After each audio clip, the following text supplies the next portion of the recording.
And a big news is coming in at this hour. Jail climate activist Sonam Wangchuk has demanded an independent judicial inquiry into the September 24th firing in Leh, which left 4 people dead and over 70 wounded, and said he was prepared to remain in prison until the probe is conducted.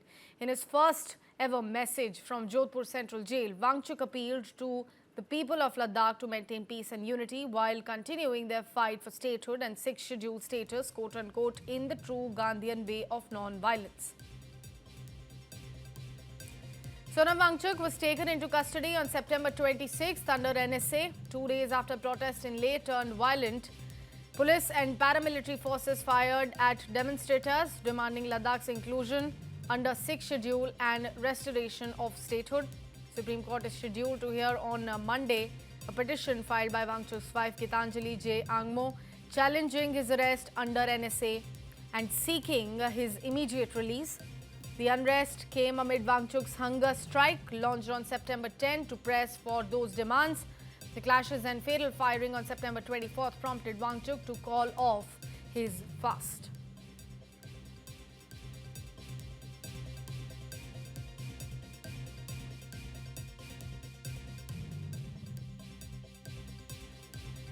So this is the first ever response of Sonam Wangchuk ever since he was jailed for the protest that became violent in Leh, killing many people.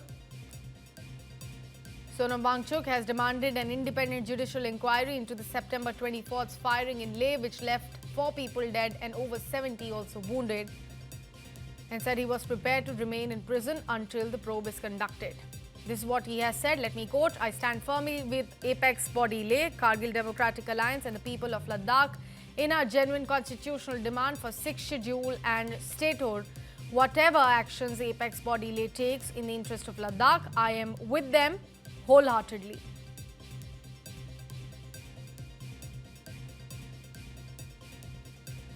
So, in his very first message from Jodhpur Central Jail, Wangchuk appealed to the people of Ladakh to maintain peace and unity while also continuing their fight for the demands that they had put forward in quote-unquote true Gandhian way of non-violence. My colleague Sabya Sachi is joining us on the phone line to provide us more details.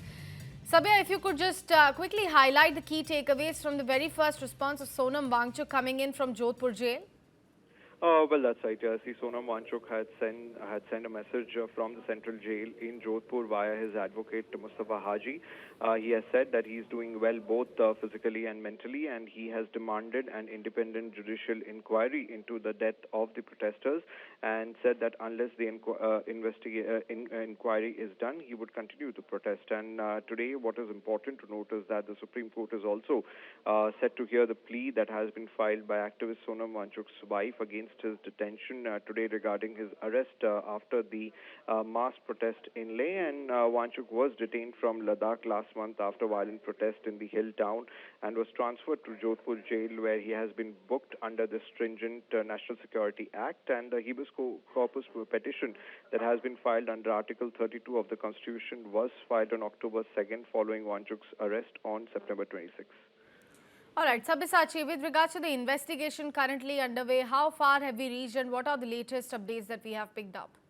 Well, see, as for the sources from the investigation is on track. In fact, the NSA has been put against him because there has been evidences that the investigators feel that he have incited the violence because of certain speeches. But it was important to note that when the violence broke out, Sonam Wangchuk was not present at that particular location. He, in fact, was carrying with his hunger strike, and Wangchuk was taken into custody after the statehood demand protest in Leh turned violence on September 2024, and it resulted in casualties, and protesters also had set ablaze the headquarters of the BJP there, and authorities have alleged that Wangchuk played a key role in inciting demonstration. And few days after his detention, the Ladakh administration has also issued a statement accusing him of repeatedly invoking the idea of self-immolation in his public speeches, drawing parallels to protest tactics used in Tibet, a rhetoric that